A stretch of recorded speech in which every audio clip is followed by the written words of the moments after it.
வணக்கம் நண்பர்களே, குட்டி ஸ்டோரிஸ் உலகத்திற்கு வரவேற்கிறோம். வணக்கம் குட்டீஸ்.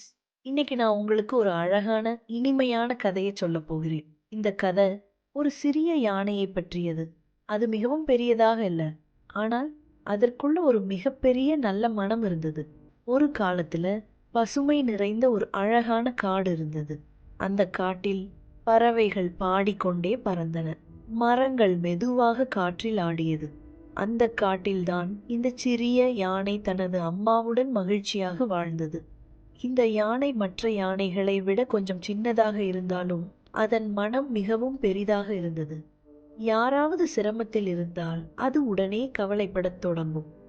ஒரு நாள் அந்த சிறிய யானை காடு வழியாக நடந்து சென்றது.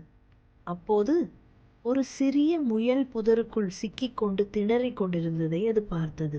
அந்த முயல் பயத்தில் அசைந்து கொண்டிருந்தது. யானை அதை பார்த்ததும், யாருக்காவது உதவி தேவைப்படுகிறதே என்று மனதுக்குள் நினைத்தது.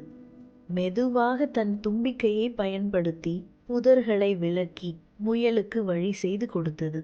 முயல் சுதந்திரமாக ஓடி மறைந்தது. அதை பார்த்த சிறிய யானையின் மனம் சந்தோஷத்தில் நிறைந்தது. அடுத்த நாள் ஒரு சிறிய குஞ்சு ஆற்றில் விழுந்து துடித்துக் கொண்டிருந்தது. நீர் வேகமாக ஓடியது. அந்த காட்சியை பார்த்த யானைக்கு சிறிதும் பயம் இல்லை.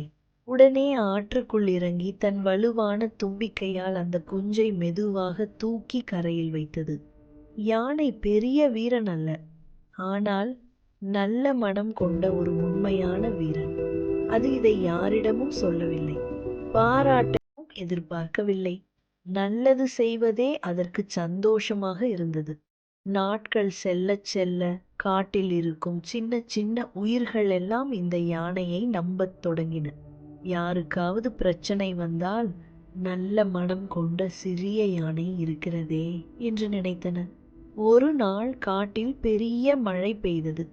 மரக்கிளைகள் உடைந்து விழுந்தன.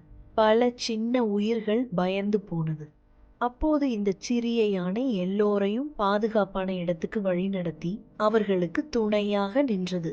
அன்று அந்த காடு ஒரு விஷயத்தை கற்றுக்கொண்டது. உடல் வலிமைதான் வீரமல்ல, நல்ல மனமும் உதவும் குணமும் தான் உண்மையான வீரம். குட்டீஸ், நீங்களும் இந்த சிறிய யானை போல உங்களை விட பலவீனமானவர்களுக்கு உதவினால் நீங்களும் ஒரு அழகான வீரனாக மாறுவீர்கள். இந்த கதையோட அழகான கருத்து என்ன தெரியுமா? நல்ல மனம் இருந்தால் நாமும் உலகத்தை அழகாக்க முடியும். இன்னொரு இனிமையான கதையுடன் மீண்டும் சந்திப்போம் குட்டீஸ்.